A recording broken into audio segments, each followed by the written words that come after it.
there, my name is Dillon and the Rabbi from another planet. Please like, share and subscribe and ring that little bell so you're notified when new videos drop. And it's January 3rd, the Christmas special, not the Christmas, the festive special, heaven forfend the Christmas special, has come and gone. Well, it wasn't that festive, although, tell you, it was, by a country mile, the best episode that Chibnall Whittaker had done. With the only real problems being that, this is really sad telling. The only real reasons to avoid it like the plague is Chibnall Whittaker. When they get out the way, it's pretty darn good. Well, not pretty darn good. It's pretty not darn bad. In my opinion, if you love it, God bless you. I'm happy for you to love it. The ratings, though, came out, the overnight ratings, and they are far higher than I thought they would be. And we've got quite a lot to talk about. We're going to talk about the reasons why that is. We're going to do a deep dive. Not that deep. We only got the overnights. Give it another week till we get the 7 day, and then we really got to wait another 28 days to get the full plus 28 day number. That gives you a pretty good idea of how it's done. But I think we got a pretty good idea how it's done to talk about right now. Before we get into it, can I ask you guys to hit the like button? That would be freaking awesome. Thank you very much. Listen, I am a fickle soul. That is true, and I do like to be liked. I do. I can't argue. I mean, listen, we just got a new puppy. She's gorgeous, and I do like it when I walk into the house. She comes over with a little wacky tail. It's very nice. Everybody likes to be liked. So hit the like button, hit the share button, hit that subscribe button. That would be freaking awesome. Thank you very much for subscribing. My competitions are back. If you subscribe, you can enter any of my weekly competitions. So the prize this week is the stonking, massive Judge Dredd complete complete case files of Volume 10. Look how thick that is, Volume 10. So this is from like 86, 87, 88, where it's almost entirely, it was always in black and white. There's no mega epics in this one. You just have incredibly good, fun story after incredibly good, fun story with just fantastic art. And a lot of them by really top-line artists at the beginning of their careers and really knocking out the park right there. You got Gary Leach. Gary Leach is just ripped. Absolutely fantastic. Steve Dillon. Steve Dillon was as good from his first line of his career to his last. Kevin O'Neill, Cam Kennedy. Oh, they got the Fists of the Art of Kenny Who and the Fists of Stanley in this one. And who was it? Brendan McCarthy. So yeah, fantastic prize. All you need to do to win it, subscribe to the channel, and in the comments leave the hashtag Zarjas. Something that is pretty darn Zarjas. But I should mention there's also my Indiegogo. If you can click over to the link and add your email address to the sign up list that I'm putting together. Thank you very much. So many things to make a rabbi grateful. It would make your head spin. Before we get into it, I just want to point out, yes, I'm still in my Christmas attire. Still when the lights are up. I'm still on my Christmas hat. And yeah, I'm a big believer. Christmas comes once a year, which is what makes it so incredibly special. I love Christmas. I do. I love Christmas. Really, with all my heart. I do. I think it's wonderful. However, I'm a bit of a traditionalist. I go to 12th night. 12th night is going to be the 5th. So you got another 2 days of decorations before they come down and the cold, bleak new year descends upon us. Fine. Let's talk about the ratings, the overnight ratings we got. So, doink. Let's have a read of this. Doctor Who, Revolution of the Daleks had an overnight viewing figure of 4.69 million viewers. Far higher than I expected. I thought it would get less than EastEnders, and I was initially very surprised it got more than EastEnders. But it got more. It did. It got more. EastEnders got 3.5 million. So I can see them having quite a lot to crow about. Not really. There's a lot of moving goalposts going around. But I want to say one thing. It was really important to give credit where credit's due. I think the reason it did well is because from a normie point of view, not from a Doctor Who fan. Listen, again, if you're a fan of this era, yeah, you like it. If you're somebody like me, I don't like it at all. But I like to look at things from the normies, because the normies do control the world, right? The normies are in charge, because there's most of them. It's mostly them. So from a normie point of view, this didn't look bad at all. This looked Dalek-y. It looked Doctor Who. He looked exciting. John Barrowman was in it. The production values I thought were good. Again, really, the only real drag factors is Jodie Whittaker's performance, and she just has so little charisma with anybody. You know, like, thankfully, you had John Barrowman, Captain Jack, who had, like, just an insane amount of charisma leaking out of him from every, and, you know, he posted on Twitter him watching the titles with his name in it and go, woo! And listen, I hate this era. I'm so carried away by his enthusiasm. So, you know, there's a lot to be said for that. So I think that is one factor that you really cannot ignore in why it did better than than I expected it to do. That it was better. Bottom line, that it was better. Okay, so the thing that made the Doctor Who the most watched program on BBC One for New Year's Day.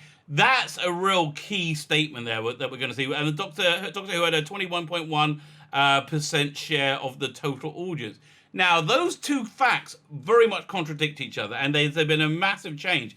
BBC used to, up until about 5 years ago, I think had in general, about a 60% audience share, 50 to 60% audience share, especially in scripted drama. They were always more successful in that. In scripted drama and scripted comedy, they have about half the ratings they used to have, which is, again, important factor that we're going to be talking about in a second.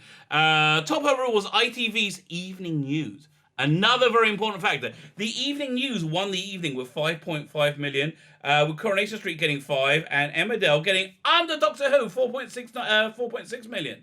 On BBC One, EastEnders had a 3.3 million. Incredibly low.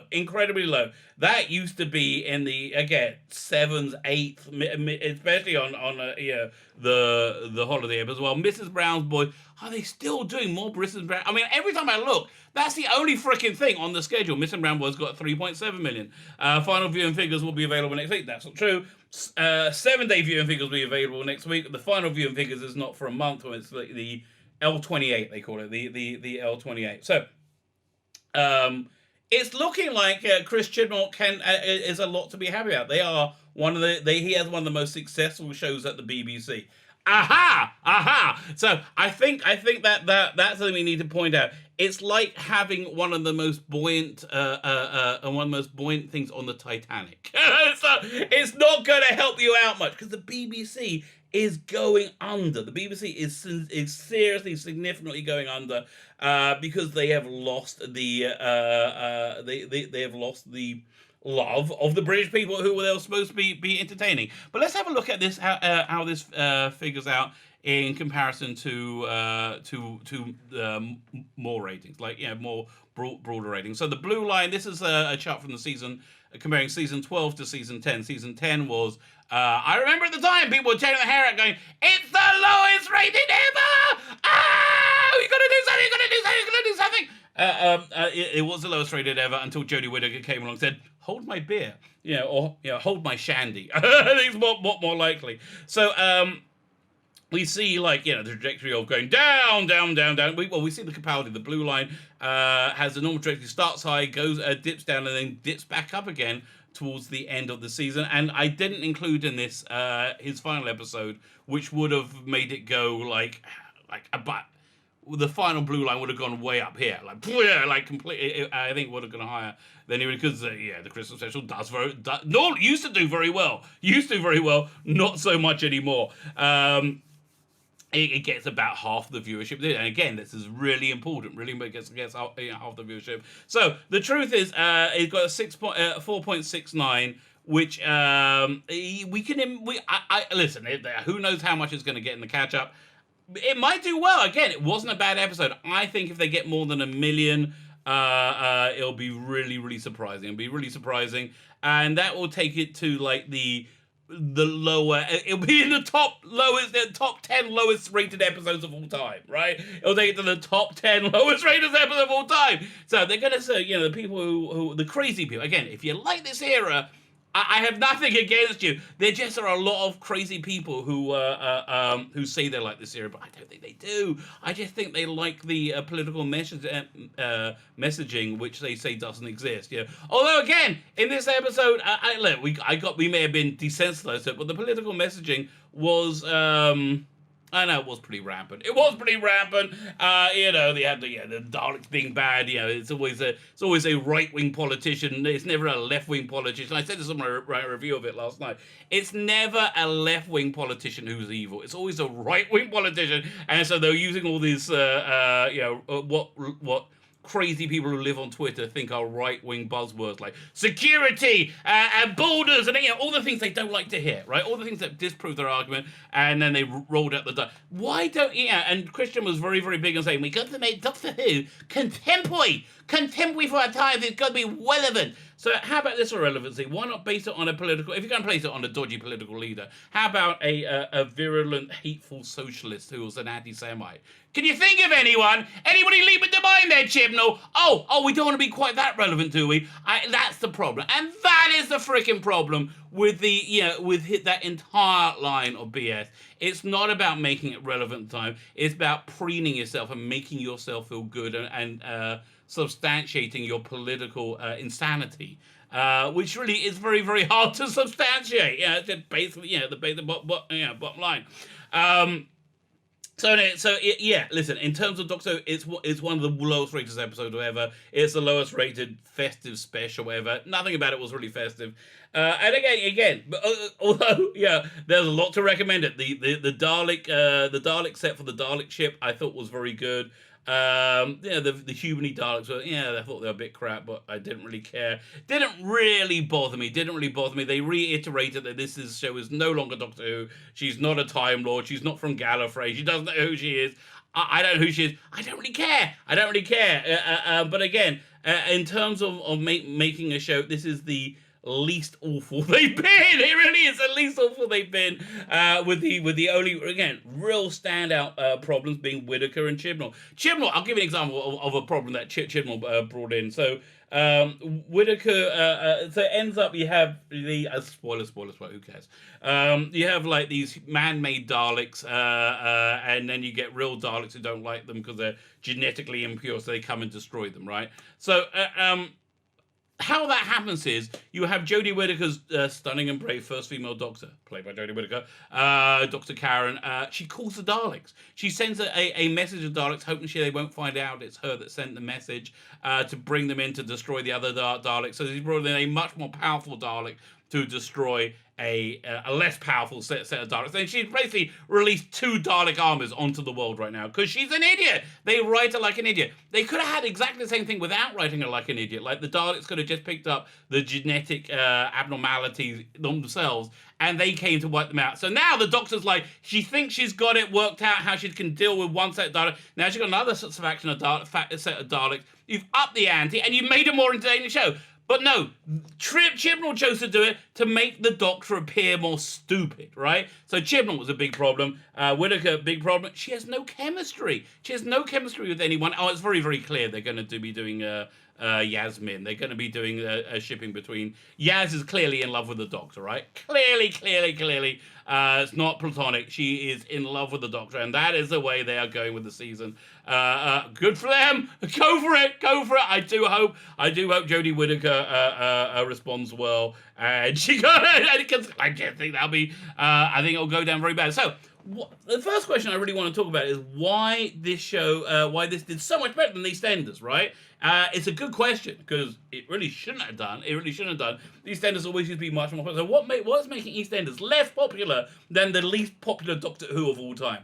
So I'm going to say it's a problem they're going to run into if they screen all 8 episodes in a row. It's that people get to know you and get to know that you're awful, right? The people have got to know EastEnders and they got to know how terrible it is and they got to know they don't like it. This was a bit of it's been a year. It's been about a year since those Doctors won. And people forgot how boring it was. And so they tuned in and they saw something that, again, for the normies, didn't look boring. It looked kind of the same as Doctor Who always did. I think with good production values and other than Whittaker, Mandip Gill, bless her, does her best. Look, Mandip, oh. Yeah, I really do feel for Mandip Gill because she strikes me as somebody whose place in life seems to be the makeup, the makeup aisle, makeup counter at Boots the chemist. Boots of you know, like I don't know if they still have that. It's been a long time since I lived in England, but used to have like vaguely pretty women. Who put on makeup, who would man the makeup thing and sell makeup, right? That seems to be where she should be in life in terms of her talent, right? She's just not good at. She could do Hollyoaks. This is beyond it. This is absolutely beyond like a cameo. So yeah, listen. Other than Jodie Whittaker, Mandip Gill, Tosin Cole was fine. John Barrowman, good. I even like the Trumpolite guy. I thought he was good. They tried to make him a bit nicer this time. I don't know if I'm just more used to their bullcrap, right? I don't know. But what happens with these standards is they put it on and people know it's crap and people know they don't want to watch it. I think after 8 weeks of Doctor Who, people will go, yeah, but then they'll have a whole year or so to forget about it. Hopefully it'll be the end of it. I don't know if it'll ever be, because the BBC are viewing this as a success because this is their best rated show of the day, right? Of the special holiday day. So I think the BBC are viewing this as a success. So here's why it's a success for them, but it's not a success at all. This is an article from the today's Sunday Times, which I had to sign up for a subscription for. I got to cancel before they charge me. They charge you £10 a month for it. Okay, I want to read this article. Put some ads in and leave me alone, okay? Don't make me sign up. But I signed up for you so you can read this. Half Britons feel the BBC does not share their values. So here's a really fascinating survey. It's a fascinating survey that's going to explain, I think why BBC's viewership are about half of what it was 5 years ago. Because 5 years ago, Doctor Who was getting 9 million, 8 million, 9 million views, especially the festive specials, right? They were getting far higher viewership. The lowest rated one until Whittaker was what was it? The Husbands of River Song, and I think that got 7.24, right? 7.24. That was not Pindic Powder's last. I believe his one after that did better. It's a Regeneration Story, and and also Better Story. I really believe that the quality affects the ratings, and I totally have, because I see that. I do see it. So let's read this article together, and we can see why being the best thing on the sinking ship isn't really anything to crow about. Nearly half of Britons think the BBC no longer represents their values. Really? You know why they think that? You know why they think? Because the BBC use Doctor Who and every frickin' show, right? And every frickin' show that they put out, all their scripted dramas, to scream their values at you. And their values, generally speaking, is, we don't like you, we're better than you, and we have to tell you what to think, because you might think that somebody with a penis is a man, and it could be girls too, and men can menstruate, and don't argue with us! Don't! And that's really what EastEnders getting 3.3 million, and they put that into freaking everything, and they're not putting that into everything. They're going to say, it's hard being mentally ill. Mentally ill people deserve sympathy. Okay, fine. Okay, but black people are people too. We all know this. We all know gay people are people and black people are people, and being mentally ill is not fun. Everybody knows this, but social justice warriors, generally speaking, are baby brain morons. Absolute baby brain morons. And they got to scream obvious things to get recognition over and over and over again. Like, being racist is bad. Bad. There's never any real subtlety. Doctor Who again, Revolution of Daleks. Chris Chibnall had a scene where Jodie Whittaker saying, basically talking to the audience, saying, change is scary. I know I'm not a Time Lord anymore. I'm not from the planet Gallifrey, but nothing's really changed. Everything bloody changed, moron! Listen, try listening, which is something the BBC do not do, as we're going to see here. So Neil Hubbard thinks the BBC no longer represents their values amid declining levels of trust in the broadcaster, particularly outside London. Research for the Times suggests. In the past year, a third of the public said that the values of the BBC have become less like theirs amid controversy after coverage of Brexit and the pandemic. Only 33% now believes that it represents their standpoint. So that's even worse. So, okay, 50% are saying they don't represent their standpoint, their viewpoint, and 33%, only a third of Britons say BBC. Yeah, I believe you, and that's why I would posit their ratings are in the toilet. Their ratings are halved because half the people don't want to listen to you anymore, right? That's what's going on. Government research in 2016 found 62% of the public had an overall favourable view of the BBC. Yes, wasn't long ago, was it? Wasn't long ago. But you couldn't stop. You couldn't stop telling us that you're better than us there and everything we think is wrong, right? Couldn't stop yourselves. I hope you feel good. You know, feel good. So now you've got one of the lowest rated episodes of Doctor Who of all time, the lowest rated festive special, and you're saying it's a success. It's not. It's not. It's a sign of your intense failure. So, points of view. How does the BBC, how well or badly does the BBC, do you think the BBC represents your values? Fairly well, 29%. Fairly badly, 17%. Very badly, 27%. So, okay. So negatively, we're talking about, what was it, 44%. People say, yeah, not even close, baby. And 23% of people don't know. Really? But that's not bad. So under a third of people go saying, yeah, that preaching. Love it, baby, love it.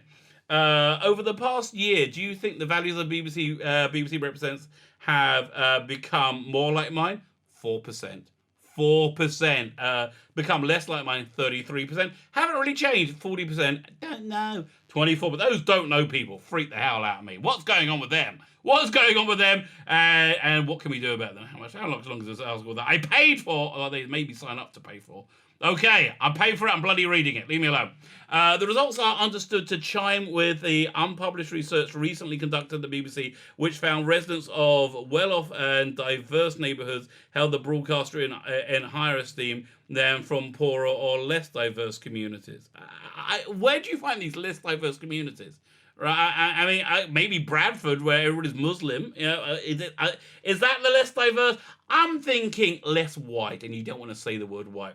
The findings also tally with the Ofcom report in November, which said the BBC, the BBC's bedrock older middle class audience was going off it. Yep, we are, because you've gone off us. Okay, that's really. I think that's really the bottom line. The report added that it was seen as the least impartial public service broadcaster below ITV, Channel 4, Sky, and Channel 5. Yeah, which also represents why those other broadcasters' ratings are stronger than yours, the BBC's. That it provides impartial views. The new research by YouGov found 44% of the public thought the BBC represented their values badly. This was particularly true of older, with 48% saying the BBC did not adequately represent their views. Exactly. Why not have a bit of diversity of thought, right? A diversity of opinion. Why not have, like, instead of having a panel and people going, Brexit's bad, and the next person goes, oh, people like Brexit are bad, and the person next to say, Brexit's stupid.